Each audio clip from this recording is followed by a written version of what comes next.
France Inter.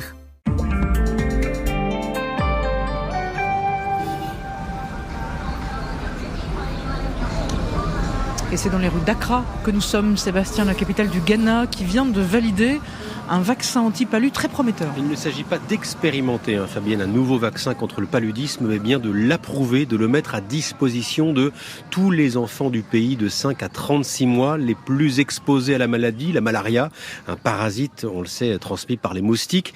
Et c'est un immense espoir pour toute l'Afrique, pas seulement pour le Ghana, car ce vaccin a d'excellents résultats. Il s'appelle le R21 Matrix M, efficace à plus de 77% pour prévenir le paludisme. Cela fait 30 ans que l'université d'Oxford travaille dessus et c'est la recherche sur le Covid-19 qui a permis de franchir un pas décisif.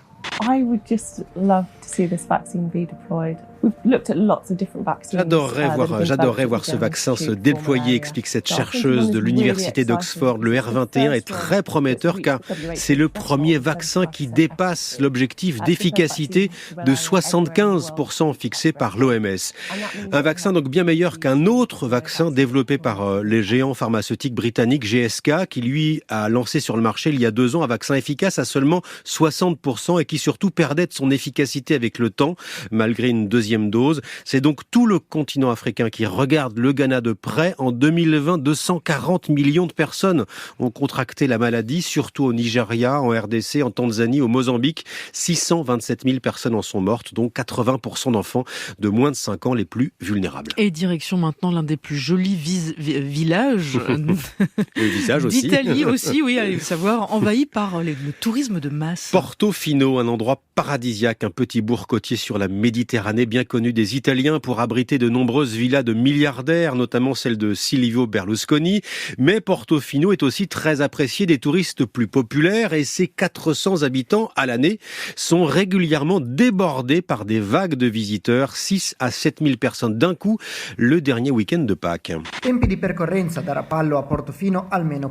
Ce journaliste d'une télé locale filme les rues de Portofino, embouteillage sur la route maritime, les places saturées, les restaurants bondés, au point donc que le maire du village de Portofino a pris une décision radicale, spectaculaire, interdire aux touristes de s'arrêter lorsqu'ils se promènent à pied dans certaines rues de la ville où la densité est trop importante.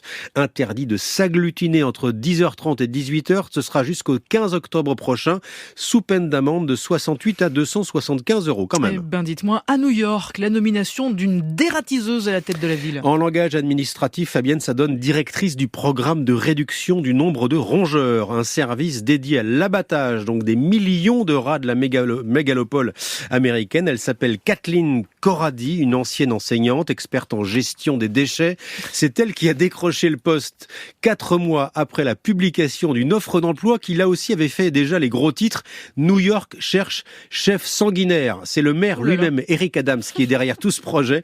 Eric Adams, très très sensible sur le sujet. Tous les gens qui me connaissent savent une chose, je déteste les rats. Et vous savez quoi? Nous allons tuer des rats. We're gonna kill rats. On entend ici le maire de New York, cet ancien policier à poigne qui entend lutter contre tous les fléaux de sa ville. Les rats en font donc partie. Selon une légende urbaine tenace, il y aurait à New York autant de rats que d'habitants, soit près de 9 millions. Les rongeurs régulièrement aperçus dans les rues, sur les quais de métro, dans les poubelles. En 2015, un rat est même devenu célèbre sur Internet avec une vidéo le montrant dévalant les escaliers d'une station de métro avec une part de pizza entière dans la gueule. On a tout essayé pour les éradiquer, ces rats. Glace carbonique, bain d'alcool, chasse avec des chiens. Il va falloir de la détermination à cette dératiseuse, un instinct de tueur, a même demandé le très musophobe maire de New York. Chasse aux chiens. On a lâché des chiens, exactement, avec des associations anti-rats. Formidable. Merci beaucoup, vraiment, Sébastien Eugénie. Prévenez vos amis rats parisiens qui ont peut-être des copains à New York, allez savoir. Allez.